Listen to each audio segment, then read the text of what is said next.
Nós já estamos de volta com Manhã da Piedade e agora está na hora do nosso cafezinho de todas as manhãs, viu? Meu convite para você é para tomarmos um cafezinho quentinho, né? Que delícia!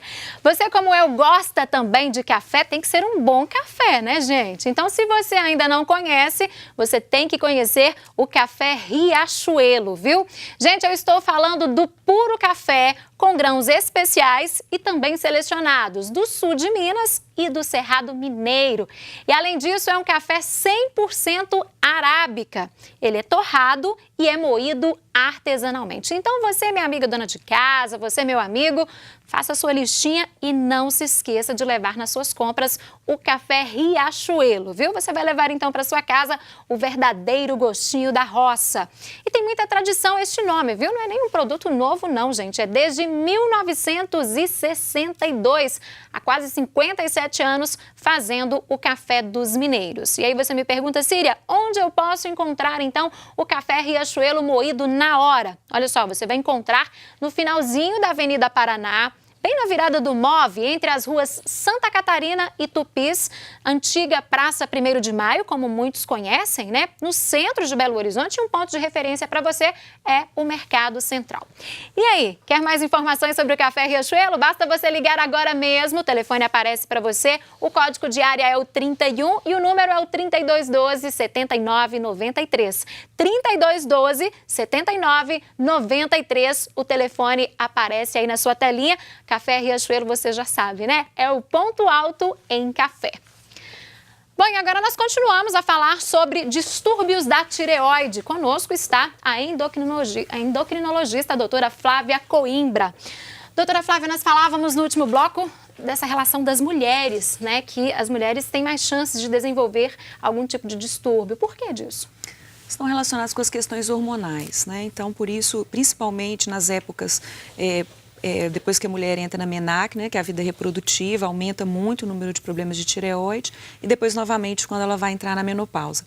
E até é bom a gente frisar também que as mulheres grávidas também estão sujeitas a problemas de tireoide, elas devem ser avaliadas durante a gravidez, né, e acompanhadas de perto. Quem toma remédio de tireoide durante a gravidez não deve parar, deve continuar. Deve continuar, então? Sim, deve continuar tomando, é muito importante porque a falta da medicação da tireoide, no caso do hipotireoidismo, por exemplo, pode levar a graves problemas no desenvolvimento do feto.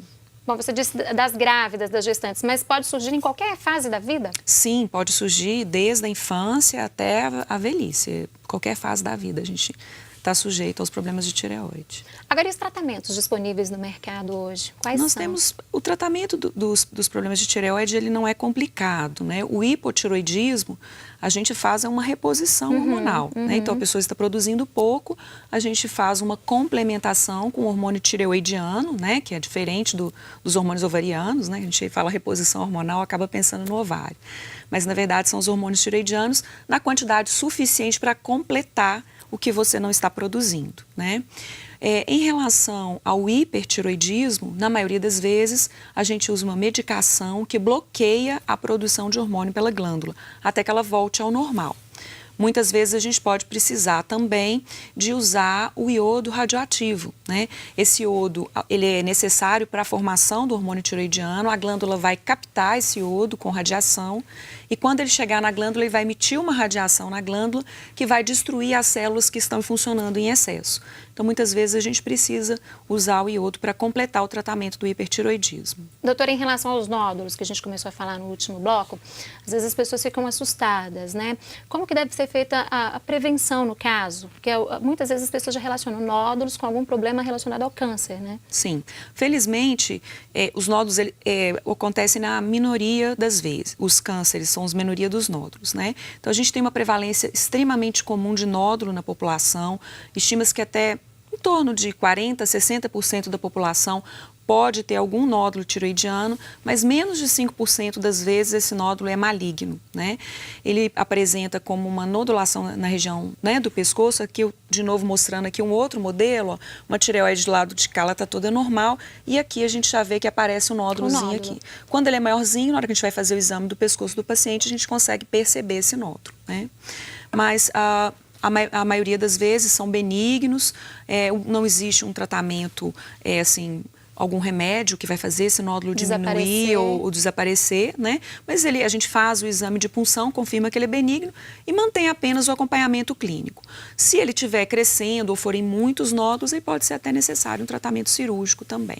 Pois é. Outra dúvida em relação ao tratamento cirúrgico. Para os outros distúrbios, né, que não sejam nódulo, no caso, em qual momento pode ser indicada a cirurgia? No tratamento do hipotiroidismo, a gente nunca indica cirurgia. Nunca. A tireoide já está funcionando pouco mesmo, não tem sentido você retirá-la.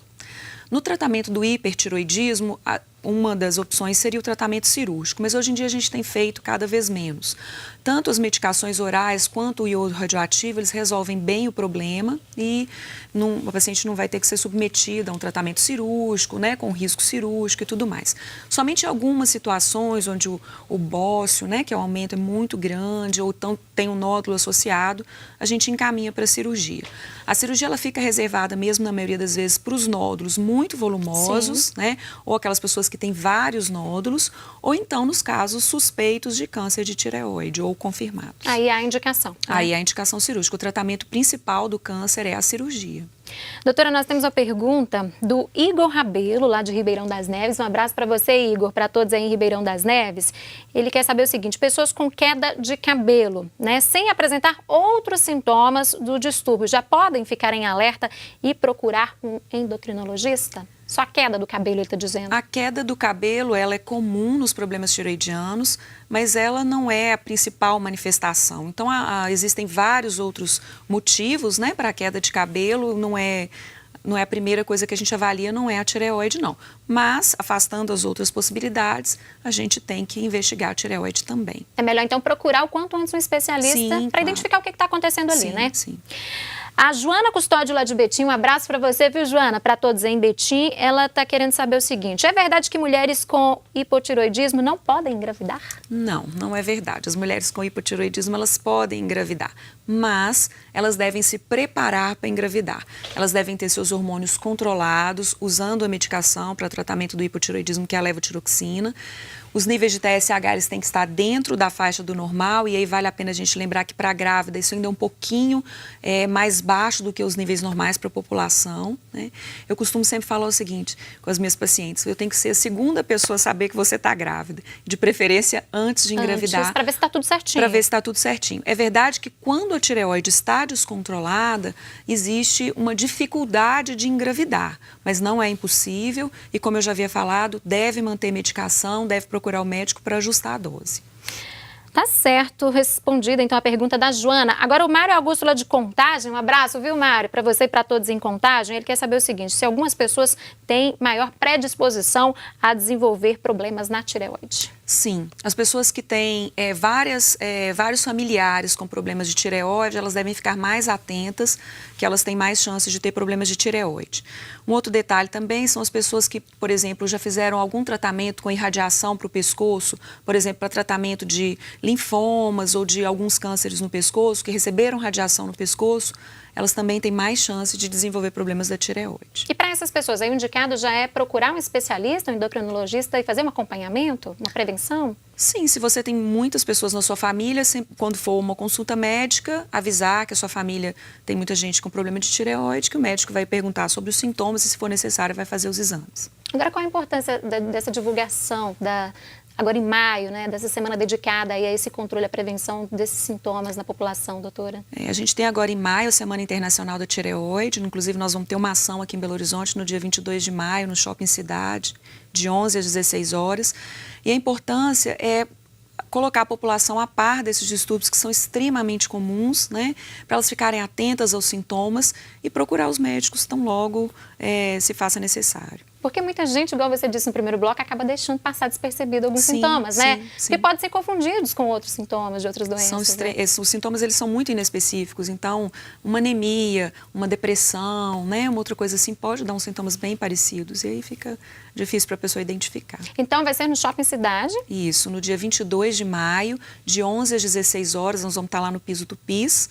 e com informações para a população, isso que a gente conversou aqui, explicando, tirando dúvidas, nós vamos estar lá. Então, quem tiver alguma dúvida, não precisa de fazer inscrição nem nada. Não, é só chegar e conversar chegar com esses profissionais. Agora, doutora, aquelas pessoas que, tirando a questão dos nódulos, né, hipertiroidismo, o hipo também, que não cuidarem logo no início ali, quais as consequências para a saúde dessas pessoas?